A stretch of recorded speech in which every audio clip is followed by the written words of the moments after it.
అందుకే నిన్ను మాకు చూపించాడు. ఇక మాకే కష్టాలు లేవు. అవునన్నా, మనిద్దరం ఒక తల్లి కడుపును పుట్టిన బిడ్డలం.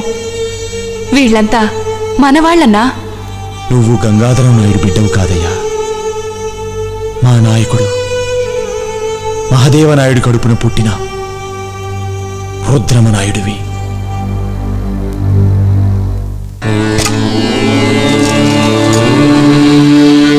ఈ రుద్రాక్షలు నీ మెడలో ఎప్పుడెప్పుడు ఇయ్యాలా అని ఎదురు చూశానయ్యా.